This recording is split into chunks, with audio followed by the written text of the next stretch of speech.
Եվ վերջապես ամենակարևորը, որը նա փորձում է թաքցնել ամեն գնով, դա 2019 թվականի պլանի մերժումն է եւ ոչ միայն մերժումը, այլ նաեւ թաքցումը։ Նա թաքցրել է այդ պլանը սեփական ժողովրդից։ 2019-20 թվականներին Նիկոլ Փաշինյանը ասում էր, որ ոչ մի պլան չկա սեղանի վրա։ Իրականությունը հետեւյալն է, այդ պլանի մասին իմացել է Նիկոլ Փաշինյանը եւ Զորաբ Մնացականյանը, եւ նրանք թաքցրել են այդ պլանը սեփական ժողովրդից։ Ինչ էր այդ պլանը։ Հոյակապ մի լուծում։ Մինսկի խմբի համանախագահներ, Միացյալ Նահանգներ, Ֆրանսիայի, Ռուսաստանի երաշխավորությամբ մի խաղաղություն, որի համար մենք ընդամենը պետք է վերադարձնեինք 5 շրջան, պահպանելով հայկական վերահսկողությունը ամբողջ Լեռնային Ղարաբաղի ինքնավար մարզի տարածքի նկատմամբ, դրան էլ գումարած ամբողջ Քելբաջարի եւ Լաչինի շրջանների նկատմամբ։ Սրանից լավ պլան էին ուզում, խաղաղություն էինք հաստատում։ Եվ ձեզ ասեմ, միակ քաղաքական ուժը, որ կարող է այս պրետենզիան ներկայացնի Նիկոլ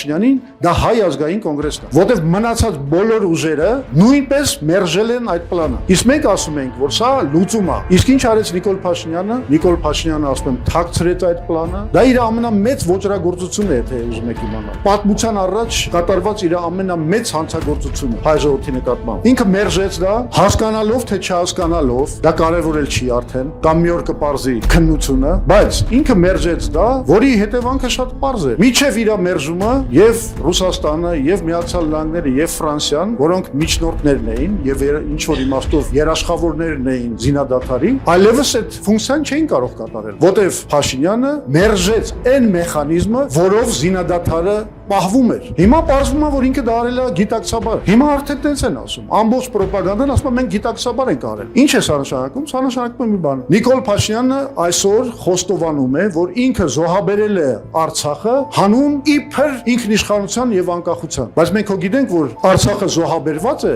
բայց ոչ ինքնիշխանություն ենք ձեռք բերել, ոչ էլ ինչ որ անկախություն։ Անկախությունը, եթե ինքը չգիտի, մենք ձեռք ենք բերել 91 թվականին։ Իսկ ինքնիշխանությունը երբեք այսպես խարխլված չի եղել, քան Նիկոլ Փաշինյանի օրոք։